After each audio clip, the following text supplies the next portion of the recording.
Dahil Valentine's Day ngayon, ay bigla ko lang naisip, siguro mga 5 minutes ago, na magkaroon ng trivia tungkol sa mga inaral natin nung tayo ay nasa sekundarya pa lamang. Diba sa unang taon, wag muna natin pansinin yung panahon na ako naman ang nagtuturo. Bali, ang babalikan ko ngayong araw na ito ay ano ba yung tumatak sa isipan ko sa aking mga guro nung ako ay nasa sekundarya pa lamang. So, nung first year ako, ang naaalala ko talaga na pinag-aaralan namin ay tungkol sa korido na Ibong Adarna.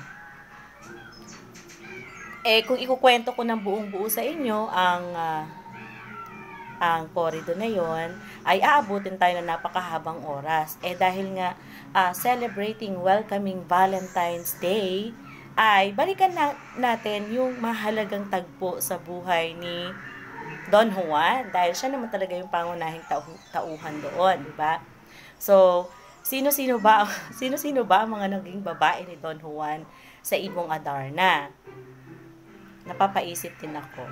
Alam ko kasi may 3 babae doon di ba? Yung mga tipong gantong on the spot. Ano yung i-recall mo na tumimo sa isipan mo noong ikaw ay nasa first year high school pa lamang. So, si Don Juan, basta ay nagkaroon siya ng 3 babae. Sino yon? Si Doña Leonora, si Doña Juana, tapos si Maria Blanca. Kumbaga, yun yung pinakahuli. At nakatuluyan niya talaga. So, masalimuot ang mga naging kaganapan sa pakikipagsapalon yung anak ko. Thank you, anak. Actually, para sa iyo yan, hindi yan para sa akin. Okay. Ayos ka dyan, anak. Nagbe-video ako. Masalimuot na masaya ang mga naging karanasan ni Don Juan sa kanyang paglalakbay. Diba, ang pinakalayunin talaga ng kanyang paglalakbay ay makuha yung lunas sa sakit ng kanyang ama na si Haring Fernando. Okay, o sige, uulitin ko lamang, nababalikan ko lamang dito ay yung mga naging pag-ibig niya. So, si Doña Leonora, si Doña Juana, at si Maria Blanca. Sobra ang paghihirap na nangyari sa kanya kay Maria Blanca, kaya talagang para sa kanya ang babaeng yun sa palagay ko. Dahil maraming pagsubok ang dinanas niya sa ama ni Maria Blanca bago sila tuluyang naging sila. Okay?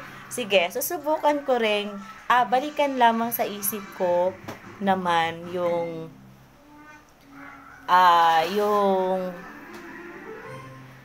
naging kwento naman ng awit ni Francisco Baltasar na Florante at Laura. At itong awit na ito ay dalawa ang mga pusong nagmamahalan doon, dalawang magkapareha. Ang una dyan, syempre, ang pangunahing tauhan talaga na si Florante at si Laura. Sino pa ba? Ang isa pa doon ay sina Aladdin at si Flerida. Okay? So, kung titingnan natin, at kung nababalikan ko lang sa aking isipan, na itong si Florante at si Laura ay nagkakilala sila nung panahon na nakikilala na ang pangalan ni Florante. Kumbaga, siya yung hinirang na mamumuno sa mga labanan ng hari na tatay ni Laura. Kaya yon, parang maganda ang kanilang pag-iibigan din doon at nakita ko na wagas talaga ang pagmamahalan nila sa isa't isa kasi umabot sila hanggang dulo. Ganun naman kasi ang pag-ibig, di ba? Malalaman mo lang talaga kung wagas yung pag-ibig sa bawat isa kung sila hanggang dulo. Kasi hindi mo masasabi yan ngayon na kasalukuyan, diba? Sa iyong pagbabasa ng mga nobela o ng kwento o panonood ng pelikula, hindi mo talaga masasabi na maganda yung ending kung hindi naging sila sa dulo. Okay? Sige, doon naman sa parte ng kwento ni Aladdin at saka ni Flerida, maganda din yon. At talaga namang nakikita ko, naaalala ko pa talaga yung sakripisyo na ginawa pareho ni Aladdin at saka ni Flerida. Kasi si Aladdin, siya ang ginawang pinuno o siya yung pinapatapon sa mga labanan sa kwento na yan, sa awit na yan.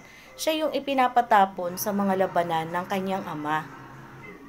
Kasi nga hindi alam na ni Aladdin na ang kanyang ama pala ay merong lihim na pagtingin kay Flerida. Kaya nais niya na yung kanyang anak ay ipadala sa mga labanan para kung sakaling mamatay yung kanyang anak, malaya niya na maaangkin ang kanyang kasintahan na si Flerida. So, nalaman syempre ni Flerida yung bahagi na nagsasakripisyo. Kumbaga nagsasakripisyo yung kanyang ano ba tawag doon? Kasintahan pala kasi hindi pa sila mag-asawa. Maraming sakripisyo na nagaganap doon sa parte ni Aladdin. Kaya naman, basta dumating sila sa punto doon, naaalala ko na nagkaroon din ng pagsasakripisyo sa part ni Flerida. Yun yung panahon na plano ng patayin ni Sultan Ali Adab, yun yung tatay ni ni Aladdin. Tama ba ako? Tama, yun nga yun. O sana tama ako, basta tatay ni Aladdin, na plano na talaga siyang ipatapon sa kagubatan at patayin, parang gano'n. So, ang ginawa nito ni Flerida ay kinausap niya yung tatay ni Aladdin at sinabi niya na magpapakasal na siya doon sa tatay, basta hayaan niya lamang si Aladdin na mabuhay. So parang sakripisyo kung titingnan mo, dahil pinili niya na, sinabi niya na magpapakasal na lamang siya kaysa malaman niya na yung kanyang anak na yung kanyang kasintahan ay mamamatay. Okay? So, ang dulo ng kwento na yan, ng dalawang magkasintahan na yan, nagtagpo-tagpo sila sa kagubatan. Itong si Flerida, niligtas niya si Laura sa kamay ni Adolfo na nung panahon na yun sa kagubatan ay plano siyang halayin. At sa part naman ni Florante, ay siya naman ay iniligtas ni Aladdin. So parang nakakatuwa lamang yung kanilang kwento ng pag-ibig dahil puno talaga ng pakikipagsapalaran, pero ang naging dulo ng kanilang pagmamahalan ay tagumpay. 'Di ba? So hindi ko pala nabanggit doon sa bumalik ako sa Corridor, no? Corridor na Ibong Adarna. Doon sa dulo noon matagumpay kasi nga naging magkasintahan doon si Don Juan. Tapos, naging hari si Don Juan at reyna naman si Maria Blanca doon sa lugar ni Maria Blanca.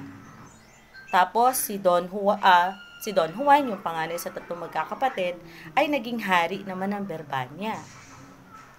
Si Don Diego naman ay naghari din naman sa isang medyo hindi ko maalala yung isang kaharian na pinuntahan nila kasi tatlo yun Reino de los Cristales, doon sina Don Juan at Maria Blanca, naghari sila doon. Tapos si Don Pedro, ang panganay sa magkakapatid, ay naghari naman sa Berbanya. Iniisip ko yung isa. Nakakalimutan ko yung isa. Pero parang Armenia, parang ganun yung tunog niya. Pero sige, i-correct ko na lang mamaya kung kayanin pa ng oras ko. Okay, so kung ang ending ng Corridor na Ibong Adarna ay matagumpay, ganoon din naman ang awit, matagumpay din. Diba? So, dahil nga Valentine's Day ay paparating na, ilang minuto na lamang, ay gusto ko ipagpatuloy sa dalawang nobela ni Dr. Jose Rizal. Syempre pa ang ating pambansang bayani na kumbaga talaga namang isa siya O siya talaga, ang kanyang dalawang nobela na yan, ang naging dahilan ng ating kalayaan. Okay? So, sa No Limit Tangere,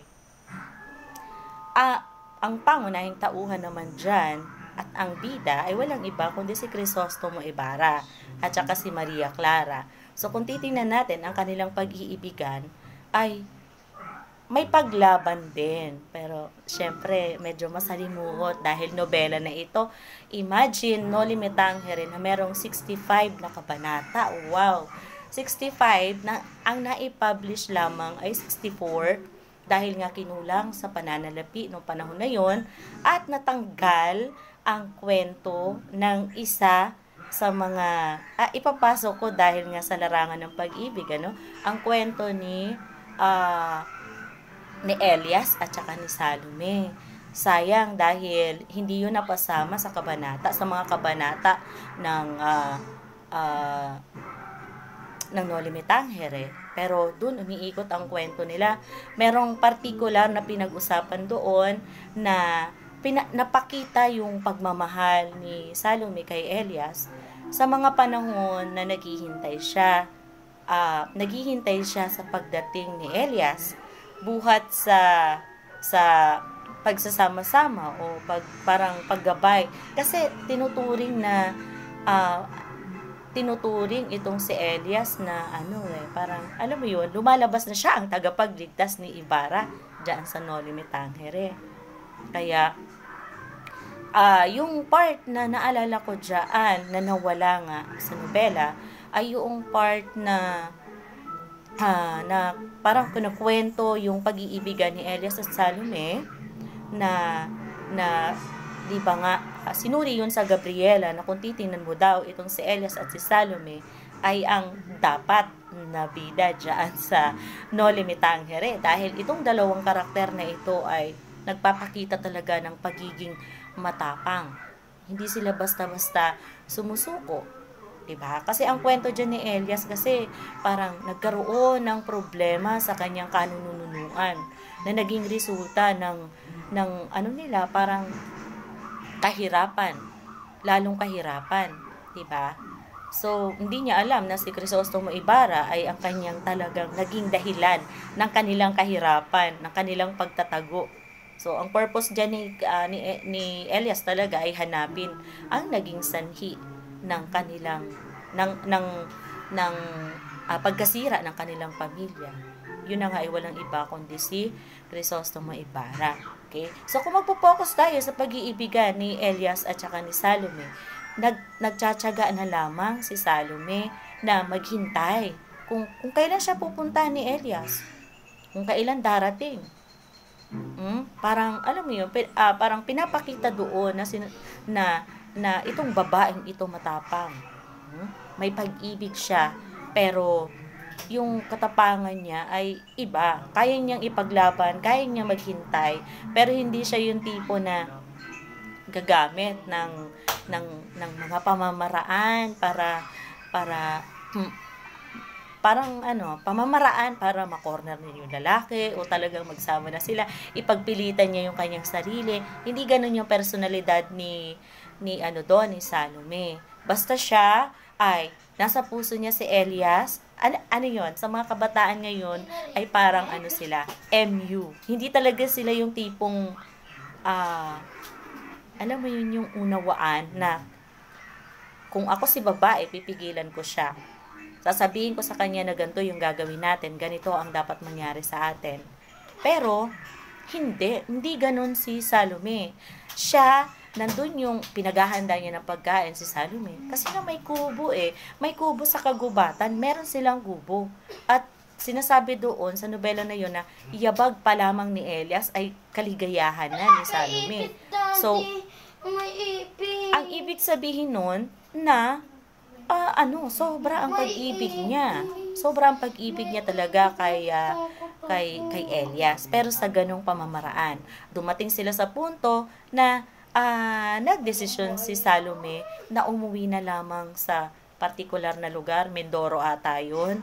So, ibig sabihin, walang kasiguraduhan sa kanilang pagmamahalan ni Elias. Pero nananatili ang kanilang pag-ibig sa isa't isa. Kasi si Elias talaga, pinapakita talaga dito yung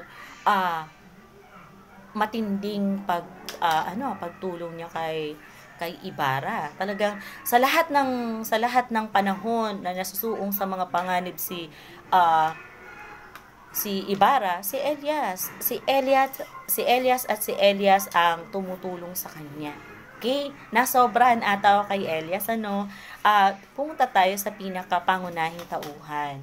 Siyempre pa ang kwento ni Crisostomo Ibarra at ni Maria Clara. Yun naman talaga yung nangingibabaw doon. So, paano ba pumasok yung matinding pag-iibigan ng dalawa? So, dito kasi, makikita natin na sobra ang pag-iibigan nila sa isa't isa kasi kahit na sabihin natin na ayan, medyo naglobat ata. Bumabiyahe si Crisostomo Ibarra, 'di ba? 7 taon, 'di ba? Sa pagsisimula ng nobela, pinapakita doon na nagbabalik si Crisostomo Ibarra pagkalipas ng 7 taon. Sa makatwid doon pa lamang, ipinapakita ang kanilang wagas na pag-iibigan sa isa't isa, na kayang maghintay. Okay. Tapos, papaano ko ba ipapasok yung pag-ibig naman ni Crisostomo Ibarra? Litaw na litaw yung pag-ibig doon ni Crisostomo Ibarra sa kanya kasi nga pagkarating niya pa lang sa Europa, mula sa Europa, paggaling niya sa bayan ng San Diego, ay nasa listahan niya agad na puntahan at dalawin at kumustahin si Maria Clara. At pinapakita dito yung matinding pagmamahal, siguro mga ilang mga puntos na pinapakita talaga yung pagmamahal ng sobra ni Crisostomo Ibarra kay Maria Clara ay yung panahon na naghahapunan at hinihiya si Crisostomo Ibarra sa hapagkainan, at yung panahon na yon ay isang matinding titig lamang ni Maria Clara sa kanya, na sinabi ni Maria Clara na wag mong dungisan ang iyong kamay, wag mong hayaan na, yun yung mga panahon na tanghalian, pagkatapos hiniya o binastos si Crisostomo Ibarra. Binastos ang kanyang pangalan o ang pangalan ng kanyang tatay. Paulit-ulit na dinudungisan ni Padre Damaso. So, doon sa panahon na yun, napapakita yung sobrang pagmamahal ni Crisostomo Ibarra kay Maria Clara.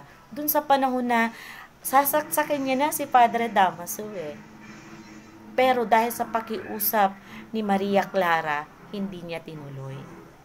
Yun. Doon sa part na yun, parang masasabi ko na sobra niya napapakita yung pagmamahal niya kay Maria Clara kasi nandun yung respeto, nandoon yung pagsunod. Naniniwala siya. Ibig sabihin, natitiwala siya kay Maria Clara na tama ang sinasabi ni Maria Clara. Okay, so sige, doon naman tayo sa parte na papaano naman ipinakita ni Maria Clara na sobrang mahal niya talaga si Crisostomo Ibarra. Ito yung panahon na lumabas na sa pahayagan na meron daw mga bakas ng dugo sa dalampasigan. Ito na yung habulan sa lawa, no? Yung binabanggit ko dito. Na kumbaga, lumabas sa pahayagan na klaro na talaga, napatay na nga si Crisostomo Ibarra. So, doon sa punto na yon ay nagkaroon ng desisyon si Maria Clara. So, sinasabi ko dito, yung matinding pag-ibig talaga ni Maria Clara kay Crisostomo Ibarra. Diba? Parang noong panahon na yon, alam na ni Maria Clara na si Padre Damaso ang kanyang ama dahil pinagsamantalahan nito ang kanyang ina. So, ayun. So, dumating sa punto na nagdesisyon ang dalaga, si Maria Clara, na sinabi niya sa kanyang ama na si Padre Damaso ang makapangyarihang kura